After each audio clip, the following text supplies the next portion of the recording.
My working title for the Discourse and Reflection essay will be Do Postmodern Children's Books Help or Hinder the Promotion of Literacy to Children from Disadvantaged Backgrounds?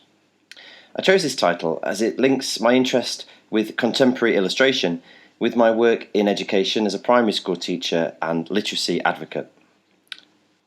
I will now explain the issues that this essay title or question present. Firstly, postmodern picture books. I will look at a cross-section of postmodern picture books which I will identify later, analysing them according to a selected list of criteria for postmodernism. There are many such lists of criteria that I've come across in my reading, but at the moment I'm favouring Robin McCallum's list from Would I Lie to You? Modal Disruption in Some True Fairy Tales. McCallum lists 4 characteristically postmodern strategies: overt intertextuality, inversion of the narrative voice, disruptions to the diegetic level of narration, and modal contrasts and disruptions within the pictorial discourse. I think these characteristics will give me the scope and a springboard to explore the chosen picture books thoroughly. I will investigate how each of the chosen titles adhere to these postmodern criteria, discussing how they are similar and different in their approach. Some, for example, are likely to rely heavily on intertextuality, while it might be disruptions within the pictorial discourse that give others their postmodern edge. The next issue that my question presents is the promotion of literacy. I want to look at what is meant by literacy. There is, of course, a lot written about this in publications exploring education. I will explore a little bit about the relationship between decoding and phonics versus decoding images, understanding a story, and developing a love and passion for reading. Research, for example, has shown reading for pleasure to be the single most important factor in determining the academic success of a child.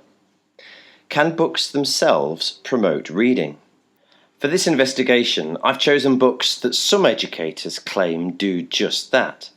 These images and screen grabs from teachers' websites, shown on this slide, for example, claim that these types of books help reluctant readers and inspire children to read further. But is this always true? To answer that, I will look at material regarding disadvantaged children and postmodern picture books. I will look at how the relationship between children from disadvantaged backgrounds and postmodern books is different from that of more privileged children. To do that, I will need to explore what I mean by disadvantaged backgrounds. Many of the academic texts I've been looking at use examples of apparently affluent children who get these postmodern stories and images. But what is it about a child's background that disadvantages them in this area? One of the most useful texts here will be Family, Scholarly, Culture and Educational Success, Books and Schooling in 27 Nations, which brings research showing that it is the number of books the child has regular access to that makes the biggest difference, not necessarily the child's economic background or the professions of their parents. Why is this? In this essay, I will argue that having access to lots of books builds the child's cultural capital. That is, the knowledge that they bring to a text. I will look at some education theorists who show that it is the knowledge someone brings to a text that enables their full understanding. In the context of this investigation, this could be applied to the different levels of knowledge about traditional fairy tales a child brings to a postmodern picture book, for example. How does this impact the relationship between postmodern children's books and the child's understanding and appreciation of the story? Could the child have gained knowledge from elsewhere, such as other forms of popular culture, like movies, TV, or video games? Many children only know the characters from Shrek and other films like that, but does this help or does it blur the lines still further?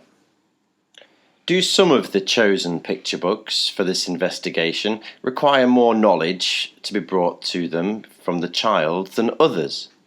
This is something I will also look at. I have narrowed down these texts to look at in my essay. I'll probably pick 3 or 4 of these to concentrate on, making sure that each one presents different aspects of postmodernism.